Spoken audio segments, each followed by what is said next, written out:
नमस्कार। दिल से के इस एपिसोड में हम लोकतंत्र के बारे में चर्चा करेंगे। क्या उसकी बुनियाद कमज़ोर होती जा रही है? क्या जनता का विश्वास लोकतंत्र पे उठता जा रहा है? क्या जो अदालतें हैं वो अपना कर्तव्य निभा रही हैं? क्या इलेक्शन कमीशन सरकार का एजेंट बन चुका है? इनके बारे में हम चर्चा करेंगे। दो चार बातें मैं आपके सामने रखना चाहता हूँ कि हाल ही में प्रदेशों में चुनाव हुए। तमिलनाडु में चुनाव हुआ, केरला में चुनाव हुआ, पुडुचेरी में हुआ और असम में हुआ। और ऐसा हमें लगा कि असली चुनाव तो केवल पश्चिम बंगाल में हो रहा है, क्योंकि सारी जो केंद्र सरकार की जो दृष्टिकोण था वो यही था कि किसी तरीके से पश्चिम बंगाल का चुनाव भाजपा जीत जाए।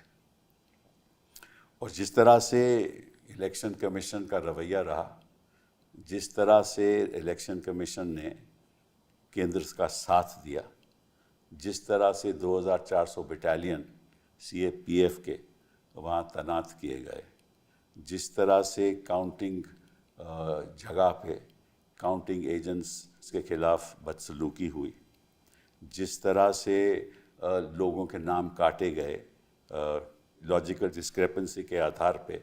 हमें नहीं मालूम लॉजिकल डिस्क्रेपेंसी का मतलब क्या है, लेकिन दर्शकों को यही बता सकते हैं कि अगर किसी का नाम बैनर्जी हो, वो बैनर्जी भी होता है, बंदोपाध्याय भी होता है, चैटर्जी भी होता है, चट्टोपाध्याय भी होता है।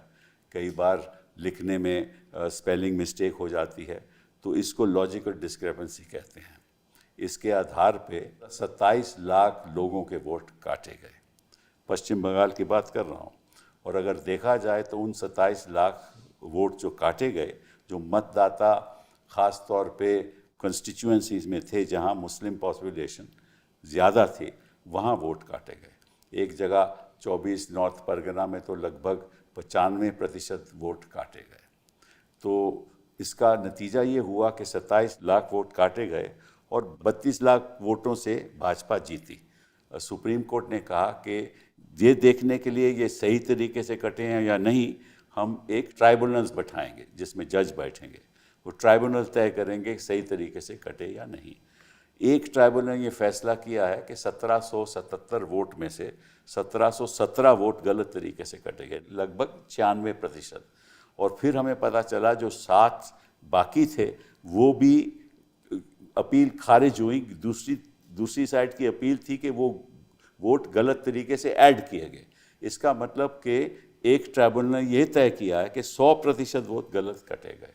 अगर यह सही हुआ और बाकी भी ट्राइब्यूनल थे और वहाँ 27 लाख लोगों के वोट थे, अगर सब गलत कटे गए तो लोकतंत्र का मतलब क्या है? तो ऐसे शंकाएं जब पैदा होंगी तो चर्चा होगी, लोग समझेंगे कि चुनाव का मतलब ही क्या है। इससे बेहतर है तो चुनाव मत ही कराओ, आप ही फैसला कर लो किसको भेजना है असेंबली में और किसको नहीं भेजना। और जिस तरह से पैसे का इंतज़ाम हुआ, जिस तरह से नियुक्ति हुई इलेक्शन कमीशन के द्वारा कि कौन वहाँ चीफ सेक्रेटरी होगा, कौन वहाँ होम सेक्रेटरी होगा, 683 लोगों की वहाँ नियुक्ति की गई इलेक्शन कमीशन के द्वारा।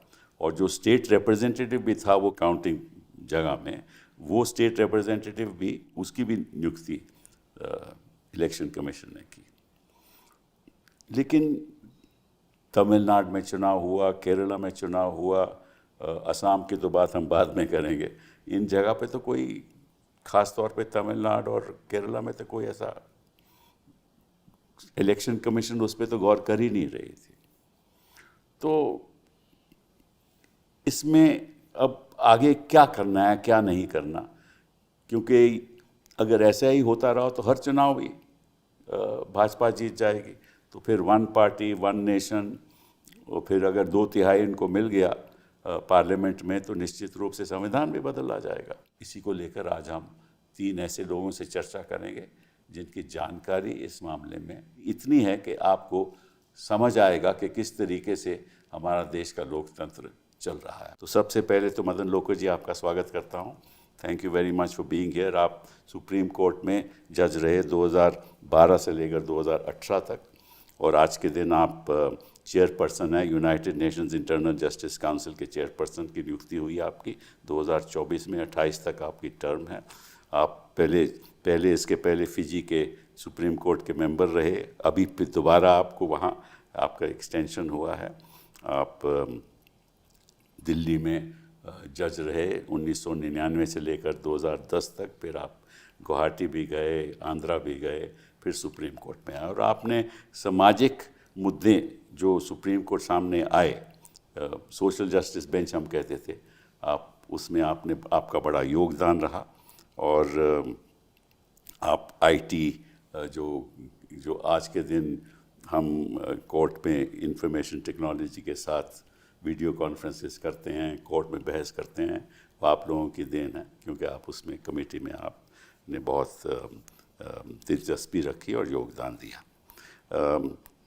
कल्याण बाबू, आप तो लॉजिकल डिस्क्रिपेंसी में शामिल हो गए, आपके बेटे, आप नहीं।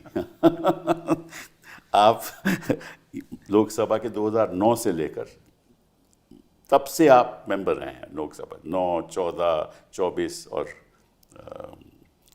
19 और 24, और फिर आप वकील भी हैं, हमारी बिरादरी के हैं, बेबाक तरीके से आप बहस करते हैं और बड़े बड़े मुद्दे उठाते हैं, और जिस तरह से आप पार्लियामेंट में बोलते हैं तो हिंदुस्तान में कोई ऐसा ही शख्स हो जाए उसमें उससे उसको ये नहीं लगता कि हाँ अपने मन की बात कहते हैं आप। प्रधानमंत्री जी तो अलग तरीके से कहते हैं, लेकिन आपकी मन की बात दिल से जुड़ती है, तो आपका स्वागत है। प्रशांत जी, आपकी जो लेगेसी है वो रहेगी, कई साल रहेगी, क्योंकि जिस तरह से आपने सामाजिक मुद्दे उठाए, जिस तरह से आपने करप्शन के खिलाफ मुद्दे उठाए, जिस तरह से आप मतलब कि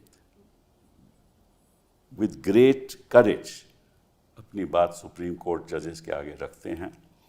और मैं तो वैसे सोचता हूँ कि अगर आप, क्योंकि आप आईआईटी के ग्रेजुएट रहे, मद्रास में आप गए, 1 सेमेस्टर थे बस, जो भी 1 सेमेस्टर थे, अगर आईआईटी में आप जाते भी तो वहाँ भी कुछ नई बात आप करते, क्योंकि लॉ में तो आपने नई बात कर दी, वहाँ भी आप ज़रूर कुछ नई बात करते। आप centre for public interest litigation की शुरुआत आप लोगों ने की, को फाउंडर थे आप। फिर कैंपेन फॉर जुडिशल अकाउंटेबिलिटी, आज के दिन भी वो चल रही है, लेकिन अकाउंटेबिलिटी कम है और कैंपेन अच्छी है। हाँ, आज के दिन अकाउंटेबिलिटी तो कम है। फिर स्वराज अभियान में आपका बड़ा योगदान रहा। तो नर्मदा बचाओ आंदोलन में और कई ऐसे जन लोकपाल बिल में कि आपका बड़ा योगदान रहा, लेकिन वो जन भी ख़त्म हो गया और लोकपाल भी ख़त्म हो गया। ये तो असलियत है। कल्याण जी, आपसे मैं आज शुरू करना चाहता हूँ कि स्थिति पश्चिम बंगाल में है क्या? आज के दिन क्या हुआ पिछले दिनों में, आप किस नज़रिए से देखते हैं? देखिए, आप ऊपर से देखेंगे जनमत हम लोग का अगेंस्ट में है, ठीक है। एसआईआर का बारे में तो आप बोल ही दिया कैसा हुआ। आप जाए would give some illustration only. जो सबसे बड़ा मुद्दा है, आपने इलेक्शन देखा, लाइन में खड़ा है सब, प्रेस है, पिक्चर है, सीसीटीवी है बाहर में, यू कैन वॉच इट, आप लोग देख सकते हैं, सब देख सकते हैं।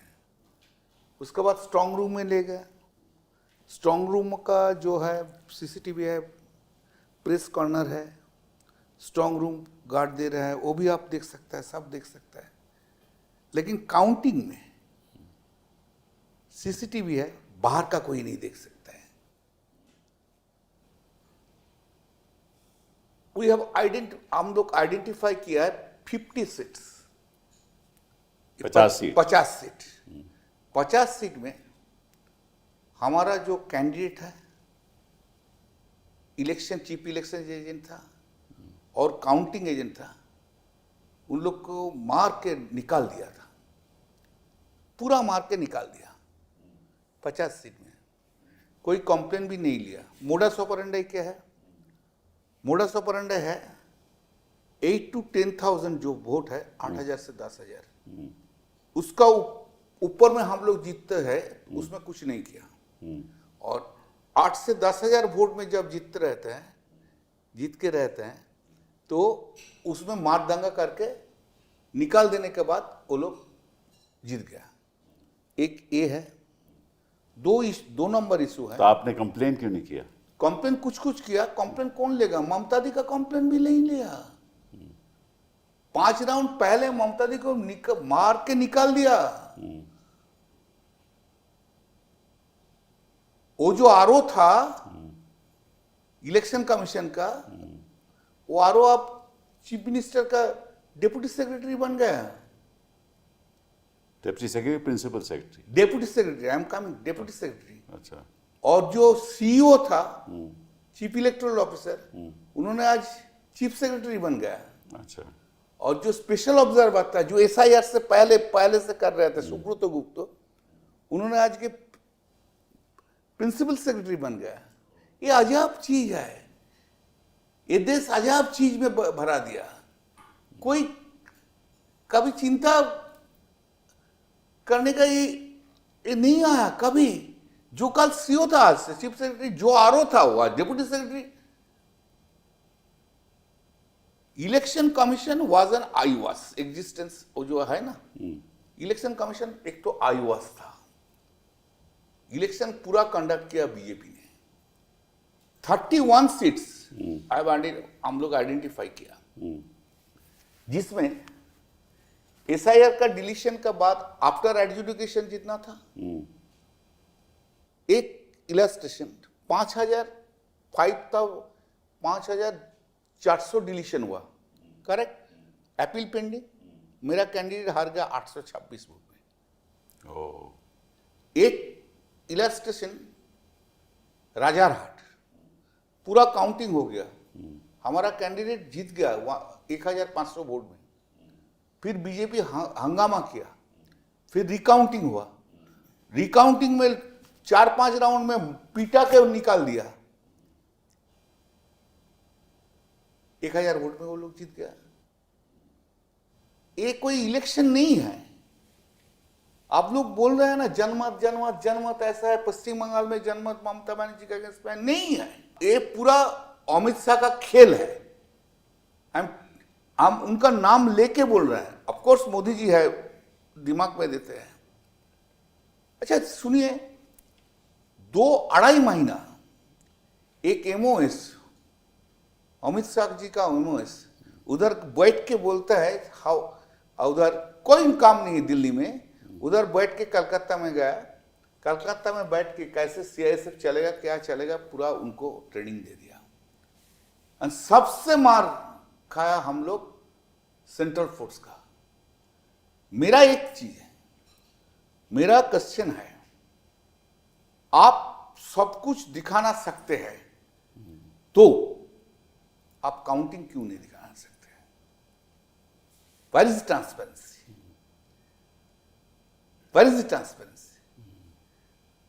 काउंटिंग दिखाएंगे तो देश को पता चल जाएगा। मुर्शिदाबाद में रेजी नगर एक सीट में हम लोग हार गया 1,200 में, जिसमें under adjudication deletion, under adjudication 8,000।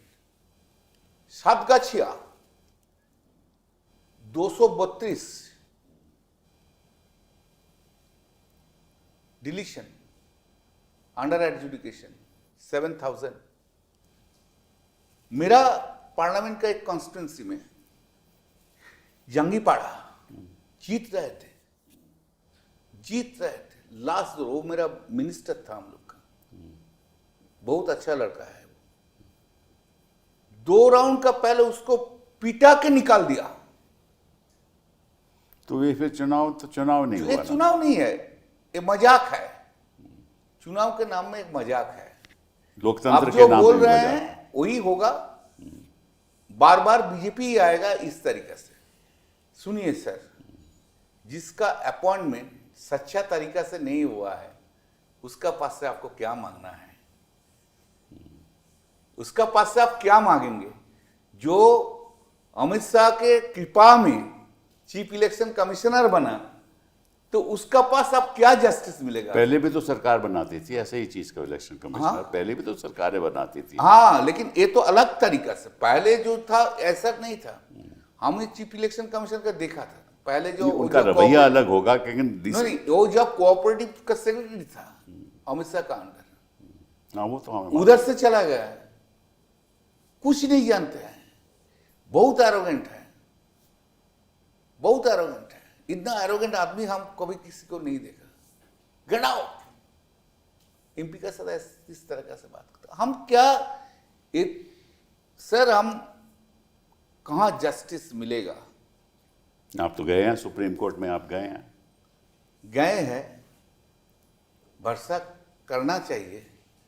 चलो वो देखते भरोसा हैं, देने का कोई है? वो तो देखते हैं। मैं आपसे भरोसा देने के जगह अब प्रशांत जी, आप तो कोर्ट में बड़ी मजबूती से लड़ाई लड़ते रहे हैं,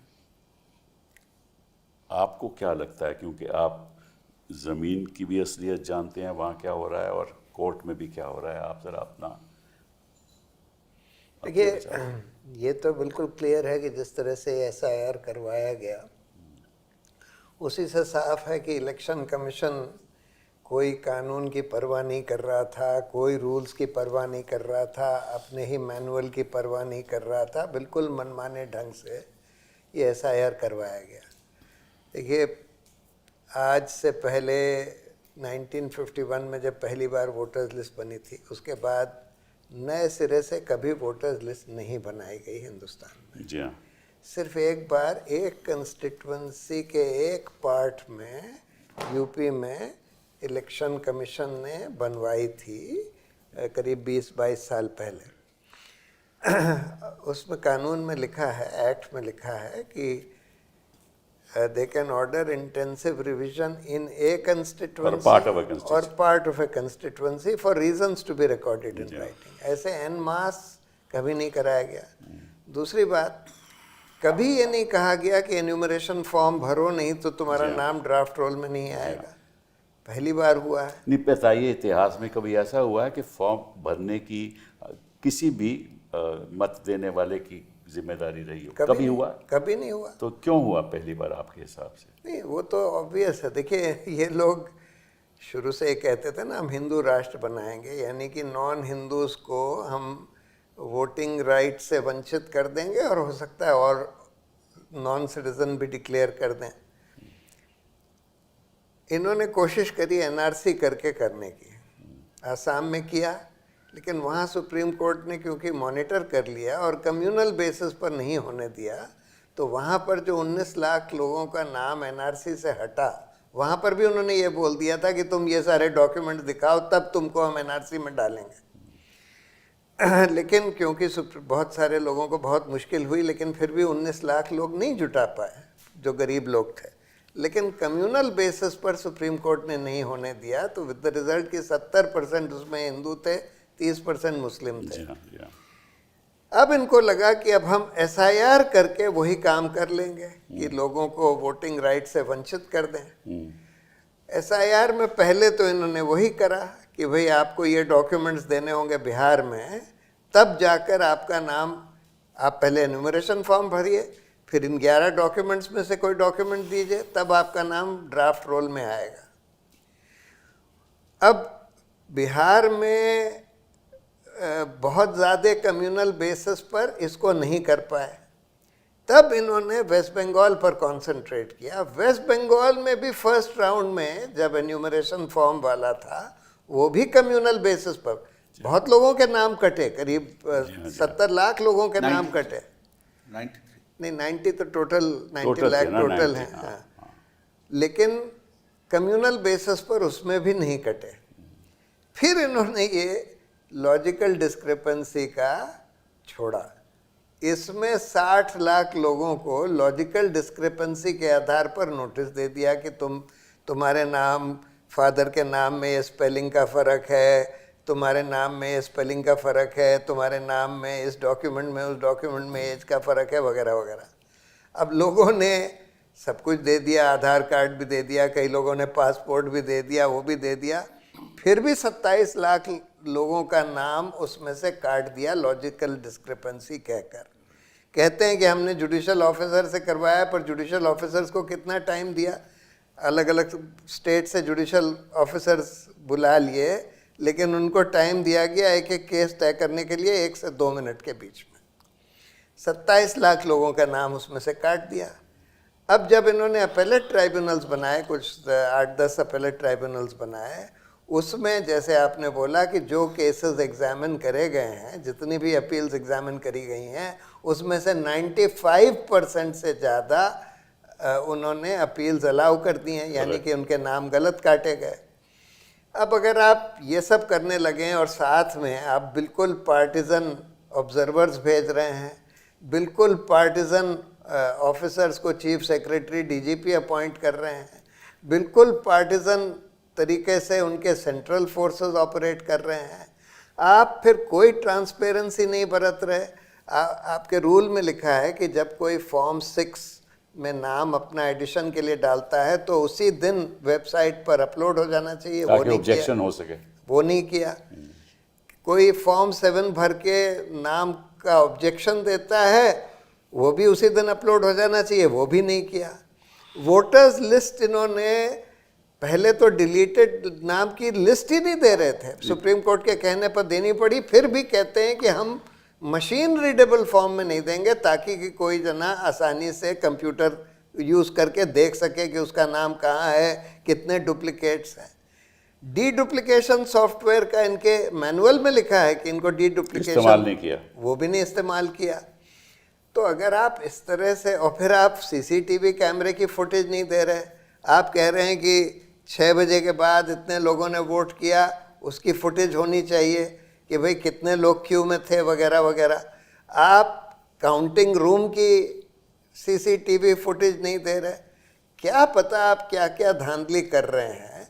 और जब इलेक्शन कमीशन बिल्कुल बीजेपी के एजेंट की तरह काम कर रहा है, जो कि बिल्कुल क्लियर है इस पूरे वेस्ट बंगाल के केस में या पूरे एसआईआर के एक्सरसाइज में बिल्कुल क्लियर है, तब किस तरह का फ्री एंड मैं आपसे एक सवाल पूछना चाहता हूं कि पश्चिम बंगाल की जो संख्या थी लोगों की, वो 7.6 करोड़ थी वोटर्स लिस्ट, ठीक है ना, इससे पहले 2024 के लोकसभा के चुनाव में। तो अब कमती होकर 6.83 90 लाख कट गए, 90 लाख कट गए, ठीक है ना। और इस दौरान में पॉपुलेशन बढ़ा भी होगा, बढ़ा होगा। जैसे असम में दिखाया गया कि पॉपुलेशन 2 करोड़ से बढ़ा है 2024 से लेकर 26 तक, यहाँ घटा है, तो ये कैसे हो सकता है? नहीं, बिल्कुल बहुत सारे लोगों के नाम कट गए। कटने से अलावा कोई पॉपुलेशन बढ़ेगी भी तो सही। हाँ, इस 2 साल में। एक तो ये सवाल आपसे पूछना चाहूँ, दूसरा कि 7 लाख एडिशनल वोटर्स भी ऐड किए गए। हाँ, बाद में ऐड किए गए। वो भी सुना है बल्क तरीके से, मतलब एक आदमी 500 फॉर्म लेकर या 1000 फॉर्म लेकर वहाँ जाकर उनको बना दिया गया वोटर। वो कौन थे, कहाँ से आए थे, और ये पिछले 2 साल में, पिछले 1 साल में तो 1 लाख फॉर्म भरे गए, लेकिन आखिरी 1 महीने में 6 लाख। तो ये कैसे हुआ? तो ये सवाल उठते हैं, आपकी कोई इसमें राय है? नहीं, राय यही है कि ये सब जो लॉजिकल डिस्क्रिपेंसी भी सेंटर से आया। देखिए, अगर हम पूरी वोटर्स लिस्ट एग्जामिन करें और उसमें देखें कि किसके डॉक्यूमेंट्स के स्पेलिंग में फ़र्क है, जी हाँ, तो ये 60 लाख नहीं बल्कि कम से कम 2 करोड़ निकलेंगे। सही बात है। इन्होंने 60 लाख उनमें से कैसे चूज़ किए? इन्होंने 60 लाख इस आधार पर चूज़ किए कि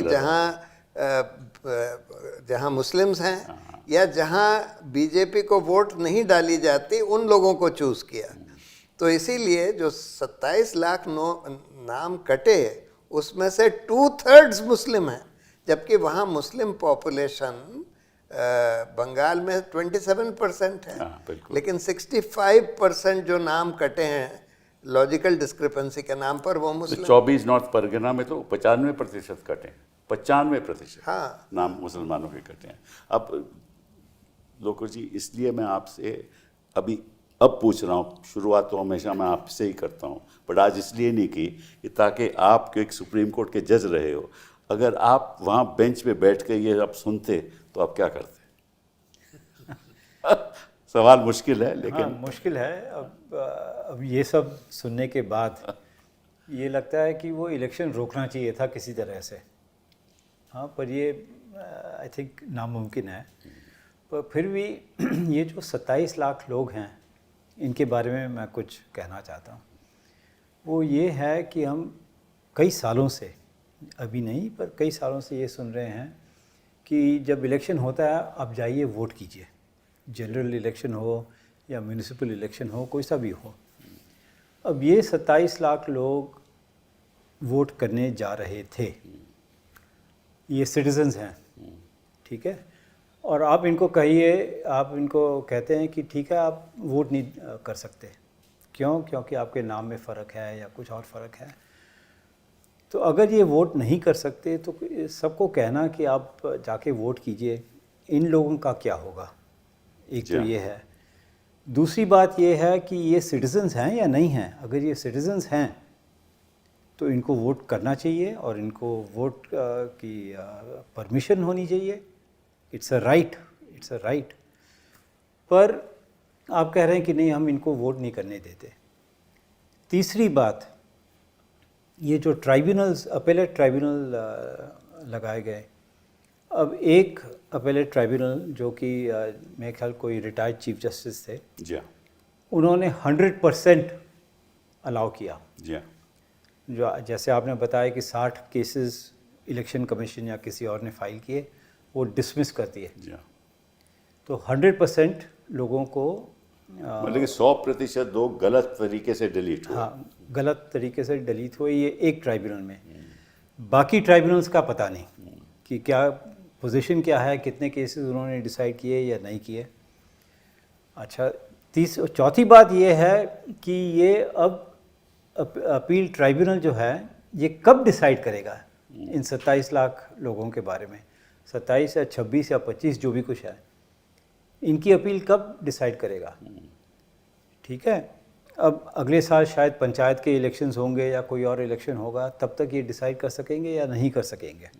और अगर नहीं कर सकेंगे तो इनकी वोट तो फिर दोबारा चली जाएगी। पांचवी बात, अब अखबार में आया है, कहाँ तक सच है मैं कह नहीं सकता, पर अखबार में आया है कि इनको जो बेनिफिट्स मिल रहे थे वो नहीं मिलेंगे। क्यों? क्योंकि ये इलेक्टोरल रोल में नहीं है। और अगर इलेक्टोरल रोल में नहीं है तो इनको बेनिफिट कौन देगा? मतलब ये तो या तो ये सिटीजन्स नहीं हैं, या जैसे कहते हैं घुसपैठिया या जो भी कुछ है, तो इनको बेनिफिट्स नहीं मिलेंगे। तो ये अगर आप पूरी तरीके से देखें, ये 27 लाख लोगों को जो वोट करने से रोका गया है, मेरे हिसाब से तो बिल्कुल ही गलत है। और कोई ना तो कोई रीज़न दिया गया उनका नाम के डिलीशन का, ना ही उनको हियरिंग दी गई। हाँ, 27 लाख लोग जिनके नाम काटे गए, no hearing and no order giving reasons as to why their name has been deleted. और इंटरेस्टिंगली जो रीजन की बात बोल रहे हैं, सुप्रीम कोर्ट बोल रहा है इतना कैसे रीजन देंगे सबको? आप तो reason is an integral part. Kalyan ji, लेकिन सुप्रीम कोर्ट जजेस से इतना लोग को रीजन देना तो क्या संभव नहीं है? जो संभव ही नहीं है तो तुम सुनता क्यों है? संभव ही नहीं है तो आप 27 लाख लोगों के नाम कैसे कटने तो दे रहे हैं? संभव ही नहीं है तो इस सबको तो का जस्टिस का तो कोई but Kalyan, this is a statutory right, sir तो you can't take away a person's right कि आपकी राइट है। First statutory right, sir, first statutory right, then the I am saying violation of a natural justice हाँ, is a correct. Part of article 14 constitutional right. तो मैं आपसे सवाल पूछता हूँ कि आपने एक बात की ना कि ये सिटीजन्स हैं, तो कोई सिटीज़न अगर मैं कोई सवाल उठाए मेरी सिटीजनशिप के बारे में, मैं वोटर हूँ, चलिए मैं दिल्ली में वोटर हूँ, और कोई कहता है कि साहब आप सिटीज़न नहीं हो, ठीक है, मेरा नाम डिलीट हो जाता है, तो मैं पूछना चाहता हूँ कि ये ओहदा सिटीजनशिप का ये तो केंद्र सरकार तय करती है ना, ये इलेक्शन कमीशन तो इलेक्शन कमीशन नहीं करती। तो फिर इस आधार पे आप उसका नाम कैसे डिलीट कर सकते हो? पहली बात ये। दूसरी बात, अगर वो सिटीज़न है तो फिर इसका वोट करने का हक है। बिल्कुल, बिल्कुल। जब तक वो 18 साल से उसकी उम्र ऊपर है, वही ना। बिल्कुल। अच्छा, उसका हक है। आपने डिलीट क्यों किया? क्योंकि उसका नाम बंदोपाध्याय नहीं है, बाप का नाम बंदोपाध्याय है, या बंदोपाध्याय बेटे का नाम है, बाप का नाम बैनर्जी है। ठीक है ना? इनसे हुआ है, इनके साथ हुआ है। इनके बेटे के लॉजिकल डिस्क्रिपेंसी में था। आप 2-4 और उदाहरण जरा बता दीजिए हमारे ऐसा है, चैटर्जी चट्टोपाध्याय है, और बताइए। खान, हाँ, खान, इसको खान सब एक ही है। मुखर्जी मुखोपाध्याय है। मुखर्जी मुखोपाध्याय। हाँ, ऐसा तो वो गांगुली गंगोपाध्याय है। करेक्ट। तो ये लॉजिकल डिस्क्रिपेंसी हो गया। इससे बहुत कुछ है और है, और सो मेनी एग्जांपल्स। नहीं, फिर उसमें एक स्पेलिंग मिस्टेक भी तो होती है। स्पेलिंग मतलब कि मिस्टेक आप होता है। लिखते बंगाली में हो, उसके बाद उसका तर्जमा होता है। दत्ता। हाँ हाँ, तर्जमा अंग्रेजी में होता है। हाँ, दत्त। हाँ, दत्त। स्पेलिंग में गलती होती है, दत्त की DA या DU तो वो भी लॉजिकल डिस्क्रिपेंसी। मोहम्मद के स्पेलिंग। तो मतलब 10 तरीके से आप ये कौन सी बुनियाद है सर, जिसके आधार पे आप किसी का नाम कैंसिल कर सर, सकते? हम लोग तो सीखा है एक बात छोटा से, प्रॉपर नाउन में कोई मिस्टेक नहीं होता है। प्रॉपर नाउन में कोई मिस्टेक नहीं होता है। Whether Correct. This is the we have learned it, That's this is right. The way the English is. That's right. लोग But अपना if- पासपोर्ट दे रहे हैं, हाँ, बर्थ उनका भी- सर्टिफिकेट दे रहे हैं, उनका भी नाम कट कटा गया है। तो ये फिर मजाक हो गया ना इलेक्शन की। क्या पूरा बात? मजाक हो गया फुल। वो तो एक पार्ट है, तो फिर आगे क्या लेकिन होगा? असली खेला तो अलग है। वो क्या है, जरा बता। असली खेला तो इलेक्शन। सर, मेरा पास मैसेज है, message I can't open it now. असली खेला काउंटिंग में होगा। एक चीज आप लोग समझ लीजिए, बहुत इंपॉर्टेंट, एंड हम तो बोल रहे हैं, सब बोलता है जनमत जनमत जनमत। अरे जनमत सब कुछ दिखाया भाई। जब इधर तक आपको इधर दिखाया जाए, उसका बाद अंदर में जाएंगे तो सब कुछ बंद है। ये नहीं दिखाएगा तो क्या होगा? मैं आपसे पूछता हूं कि ये वीडियो रिकॉर्ड होता है, सब कुछ हाँ, होता है ना अंदर? होना चाहिए। नहीं होता है। होना चाहिए। नहीं जरूर हुआ होना चाहिए सर। हुआ कि नहीं हुआ वो हम नहीं जानते। हम तो काउंटिंग में नहीं था। नहीं, अब नहीं थे तो आपने कोई कंप्लेंट दी कि साहब, या आपने याचिका डाली या RTI डाला कि आप जैसे सारे जो भी है? वो हम लोग, सुनिए सर, कंप्लेन देने का कोई मौका नहीं था। आप याचिका तो डाल एक सकते हैं, नंबर, हाँ। दो नंबर, बंगाल में देखा आप क्या हुआ 2-3 बजे का बाद काउंटिंग का दिन में? हाँ, बहुत हिंसा का। बहुत हिंसा, पिटा के रख दिया। पुलिस स्टेशन भी रात, overnight they have changed, police भी चेंज हो गया। हम लोग को पिटाते थे। मैं एक हमारा कैंप में बैठा था, हम आ रहे थे, सब दौड़ते थे मेरा कैंप से। क्या हुआ? सब आके वो श्रीराम बोल के पिटाता था। CIA से पूरा खड़ा था। जब हम घुसा उसका बाद उनको लगा नहीं करना। लड़की लोग को छींटता था। देश पूरा आज तक कोई सिक्योरिटी नहीं है। आप जानते हैं अभिषेक बनर्जी Z+ सिक्योरिटी, कल उनका सिक्योरिटी Z+ का कैंसिल कर दिया। एक भी सिक्योरिटी नहीं है, एक not a single security is there. आप देखिए उनका घर का सामने पूरा बीजेपी वाला क्या कर रहे हैं। उसका लड़का है 4 बरस का, उसका लड़की है 6 बरस का। क्या हो रहा है पश्चिम बंगाल में? आप लोग कोई चिंतक, you can't imagine this what's happening. हम नहीं जानते कब हम मार खाएंगे। हम बोलता है ज्यादा ना, हम नहीं जानते कब मार खाएंगे। हम नहीं जानते हम कितना दिन जिंदगी। नहीं ऐसी नहीं, पिटाई के बारे में हम यही बोल रहे हैं, because of their assault, not ऐसा नहीं। I understand that. Torture is so much. सबको गांव में जाके खून करके रख दिया। असली Bengal is a place of now. असली प्रॉब्लम तो वर्कर की होती है जो आपके पक्ष में काम आज के वर्कर सिर्फ नहीं, लीडर भी, लीडर भी वर्कर तो छोड़ दीजिए, सबको पिटाई हो रहा है, सबका घर का सामने जाके वो रात से शुरू हो गया। अच्छा, ये जो 6 लाख की एडिशन 7 लाख की एडिशन की हुई थी, वो आपको मालूम है कैसे हुई थी? 6 लाख को बल्क वो तो बल्क, आप तो जानते हैं, वो तो एक मुद्दा हम एक बार उठाया था सुप्रीम कोर्ट में। सुप्रीम कोर्ट बोला ना हम लोग क्या करेंगे, पहले जो है रूल में जो है, जो एडिशन करने सकता है आप उधर का वोटर होना चाहिए। जी हाँ, वही ले जा सकता है, वही ले जा सकता है। जब डिलीशन के बारे में बोलता था, ये जो हुआ fundamental statutory scheme is that आपको जब एडिशन करने के लिए आप जब डिपॉजिट करेंगे उसको इंक्वायरी होगा, जी हाँ, लोकल इंक्वायरी होगा, नोटिस बोर्ड पे जाए, लोकल इंक्वायरी होगा। तो लोकल इंक्वायरी तो नहीं हुआ भाई। मेरा पास ऐसा है जो मेरा कॉन्स्टिट्यूंट से बोल रहा है, दादा इसे इधर 100 आदमी आके वोट दे के चला गया, उसका नाम वोटर लिस्ट में है, कभी तो एक गांव में नहीं रहते। तरीका ऐसा था सर, आपको हम बोल रहे हैं, तरीका ऐसा था, एक दिन का नहीं। ये प्लानिंग 1-1.5 बरस से चल रहा है। प्लानिंग कैसा है, थोड़ा थोड़ा करके घुसाओ, अंदर में दो। एक इंडस्ट्रियलिस्ट है, फैक्ट्री बनाया, उसका जितना वर्कर था सब बाहर से ले आया। अच्छा, आई सी, सब बाहर से, सब 1 बरस का अंदर हो गया। वो बाहर से आके पूरा वो गांव में बैठ के, वो बूथ में बैठ के वोट दे के चला गया। अब जो स्मॉल स्केल इंडस्ट्री दिख रहा है, जो सरकार का स्कीम है, आयुष्मान भारत है, कहां से लेके जाता है? सब बाहर से।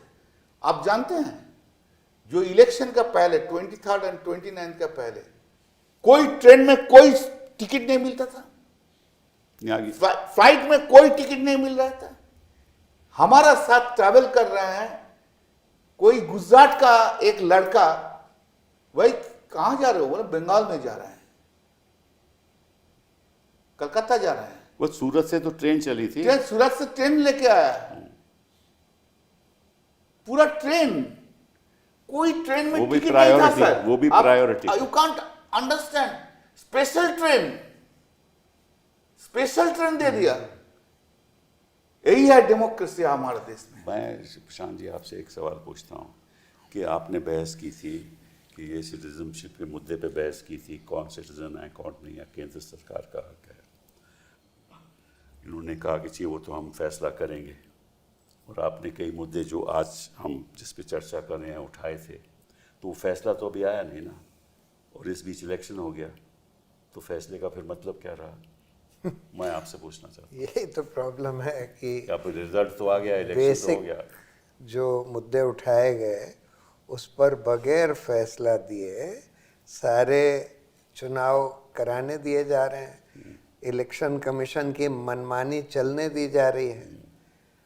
इलेक्शन कमीशन तो बिल्कुल बीजेपी के एजेंट की तरह काम कर रहा है, और उनकी पूरी मनमानी, उनके रूल्स के खिलाफ हमने ये सब बातें बताई कि देखिए इनके मैनुअल में लिखा है, इनके रूल्स में लिखा है कि ये सब ट्रांसपेरेंसी होनी चाहिए, इस तरह से होना चाहिए। सिटीजनशिप के आधार पर आप लोगों का नाम काट नहीं सकते, आप उसको फ्लैग करके सेंट्रल गवर्नमेंट या माइग्रेंट इलीगल माइग्रेंट ट्राइब्यूनल या कोर्ट में भेज सकते हैं, काट नहीं सकते। इनके खुद ही इंस्ट्रक्शंस में, पुराने इंस्ट्रक्शंस में ये बात लिखी थी। फॉर्म 6 जो नए वोटर का नाम ऐड करने के लिए होता है, उसमें भी आपको सिर्फ अपनी एज का और प्लेस ऑफ रेजिडेंस का कोई प्रमाण देना होता है, जिसमें कुछ भी हो सकता है, ration card, gas connection. Citizenship तो सेल्फ डिक्लेरेशन होता है कि सिटीजनशिप बिल्कुल सेल्फ डिक्लेरेशन है, उसके लिए कोई प्रमाण देने की जरूरत नहीं है।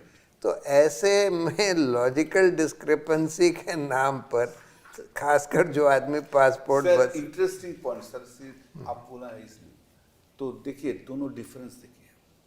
आप बोल रहे हैं इंट्यूशन का टाइम एक डिक्लेरेशन देना होगा, कोई कुछ दे दीजिए, रेशन कार्ड दे दीजिए, हो जाएगा, यही ना? हाँ, यही बोला ना। लेकिन इधर जब लॉजिकल डिस्क्रिपेंसी होता है, 13 documents you have to give it has to be, इसको इंक्वायरी करना होगा। 13 डॉक्यूमेंट्स में रेशन कार्ड नहीं है। पर हिंदुस्तान के चुनाव में मदन जी कभी ऐसा नहीं हुआ कि कोई ऐसी लिस्ट प्रिपेयर की हो वोटर की मतदाता की, जो जो जो इलेक्शन कमीशन का एजेंट होता था वो हर घर पे जाता था, घर पे पता जाकर करता था कि कितने लोग रहते हैं, कौन कौन हैं और कौन कौन 18 साल के ऊपर हैं, उनको वोटर लिस्ट में नाम डाला था। ऐसे बनती थी लिस्ट। हाँ। फिर उसको डिजिटाइज की गई 2000 मेरे ख्याल 1 में डिजिटाइज की गई, 2000 में डिजिटाइज की गई। तो उसके बाद तो हर साल में उसका समरी रिवीजन होता है कि वहाँ जो लोग वहाँ से चले गए उनके नाम काटे जाते हैं। ये सब इलेक्शन कमीशन ही करती है और ये हर साल होता है, 2025 तक होता रहा।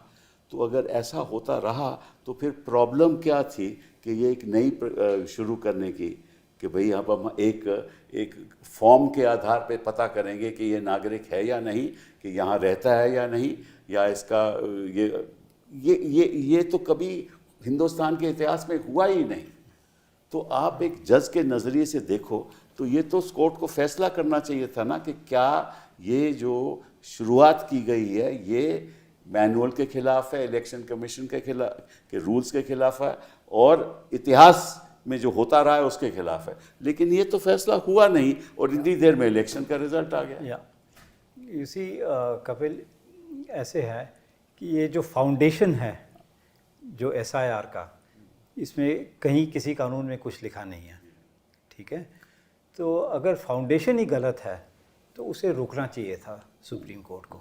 जब उनके पास केस आया तो पूछना चाहिए था कि आप ये कैसे कर रहे हैं और क्यों कर रहे हैं, ठीक है। वो पूछा नहीं गया और क्योंकि ये पूछा नहीं गया और रोका भी नहीं गया, इसलिए ये सब SIR का चक्कर शुरू हो गया। तो शुरुआत ही गलत थी। अच्छा, और फिर टू मेक श्योर कि ये सक्सेसफुल हो जाए, जो भी कोई प्लान कर रहा था, पहली बार जहाँ तक मुझे याद है 600 अफसर, 683 अफसर, हाँ, 683 राइट, हाँ, उनको ट्रांसफ़र किया गया। जी हाँ, पहली बार हुआ है। ठीक है, चीफ सेक्रेटरी को ट्रांसफ़र किया गया, डायरेक्टर जनरल पुलिस को ट्रांसफ़र किया गया और ऐसे 600 और लोग हैं। अब नेचुरल जस्टिस कह रहे थे, अब कोई किसी सरकारी अफसर को कैसे कह सकते हैं कि भाई मैं आपको ट्रांसफ़र कर रहा हूँ? कोई वजह होनी चाहिए, वो भी नहीं थी। और उसके अलावा उन्होंने कहा कि ठीक है हम अपने आदमियों को लाएंगे, और उनके आदमी खैर रोक ही नहीं सकते थे कुछ। बिल्कुल सही। तो अगर आप पूरी तरह से देखिए कि जो मैनेजमेंट हुआ ट्रांसफ़र का, लोगों को वोट डालने से रोका गया 27 लाख, अगर आप ये पूरा देखेंगे तो there is a problem, there is a very serious. साथ में 2400 बटालियन 2000, हाँ, CRPF। वो तो इंडिया पाकिस्तान का युद्ध हो रहा था ना वेस्ट बंगाल में। तो इंडिया पाकिस्तान का युद्ध में इतना फोर्स नहीं दिया। हाँ, नहीं, जम्मू कश्मीर में भी इतना फोर्स नहीं पहलगाम का इंसिडेंट का बाद एक कंपनी भी नहीं था, लेकिन वो लोग सोचा जो वेस्ट बंगाल है इधर इंडिया पाकिस्तान का युद्ध हो रहा है, इसलिए इतना फोर्स दे दिया। अच्छा, also this I think the BLO, जी हाँ, अखबार में आया था 40 BLO जो कह रहे हैं कि आप वोट दे हमारा सकते हैं, वोट काट दिया आपने। उनका वोट काट दिया गया। तो ये कैसे हो सकता है? Obviously there is something wrong. चलिए मैं आपसे एक और छोटा सवाल पूछता हूँ कि उत्तर प्रदेश में चुनाव होने वाला है, 2 करोड़ से ज़्यादा लोग के नाम कट चुके हैं ऑलरेडी। यही काम उत्तर प्रदेश में होगा तो फिर लोकतंत्र बचेगा कैसे? नहीं, तब तो मुश्किल है।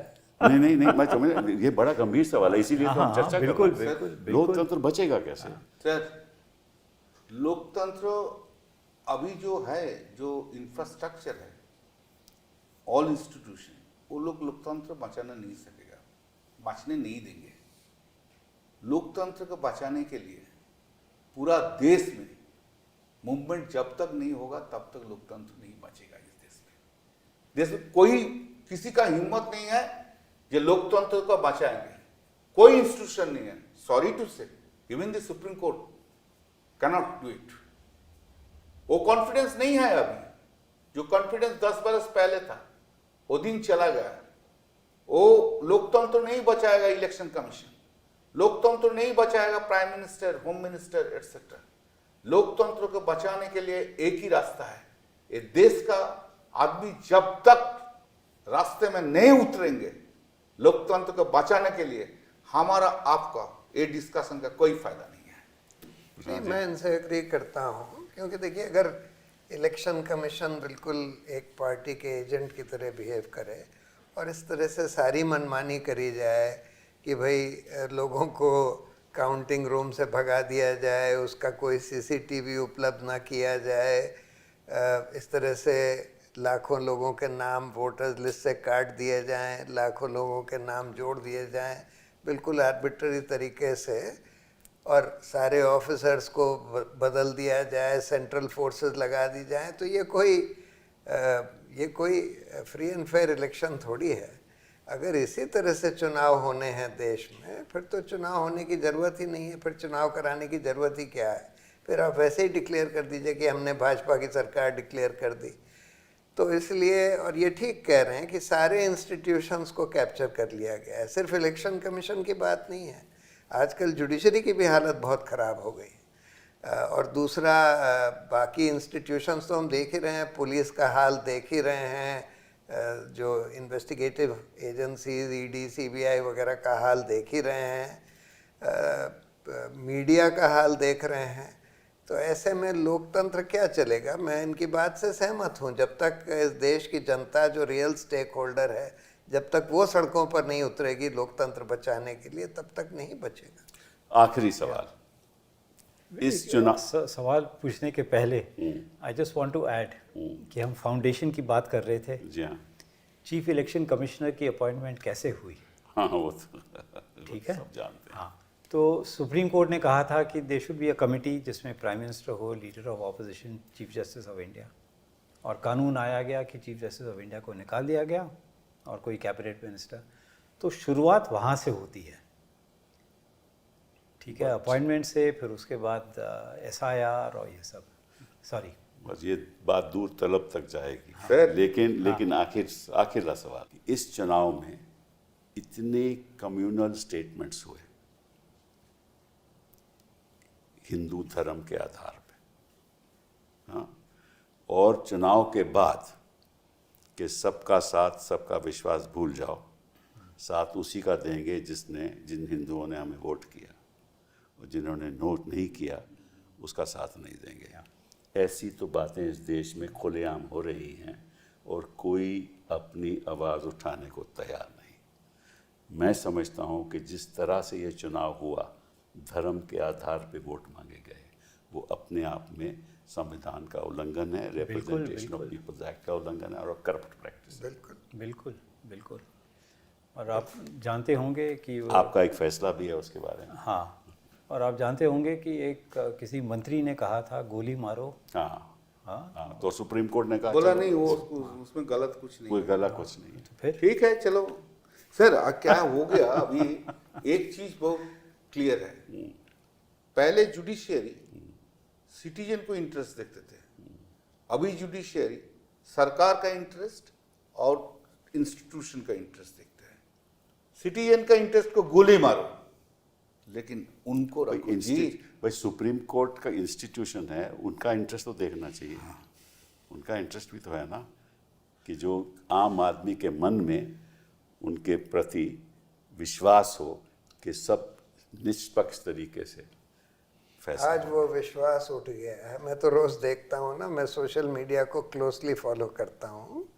आज इस देश में बहुत कम लोग ये मानते हैं कि आज की जो न्यायपालिका है वो निष्पक्ष है और वो सरकार के इन्फ्लुएंस में नहीं काम कर रही है। तो कॉन्फिडेंस हम आम आदमी पे रखें। आदमी छोड़ के कुछ नहीं होता है। सुनिए सर, एक बात बोलूं, ये जो पब्लिक है ना, ये हर दिन फाइट करते हैं, हम लोग जानता नहीं है। आदमी लोग है, peoples of the country, they fight every day. चलिए, let's hope that the people take up this cause Yeah. और सुधार आए और निष्पक्ष तरीके से संस्थाएं चली, सुप्रीम कोर्ट के फैसले हों और सिटीज़न के प्रति हों, और सारी एक्सरसाइज इंक्लूजनरी हो, मतलब कि किसी का वोट देने का हक किसी को हक नहीं है उसको छीनने का। संविधान में वो छीन नहीं सकते, सुप्रीम कोर्ट नहीं छीन सकती, कोर्ट नहीं छीन सकते। वो हक नागरिक का है और वो हक रहना चाहिए और इसके लिए लड़ाई लड़नी चाहिए। बहुत बहुत धन्यवाद आप।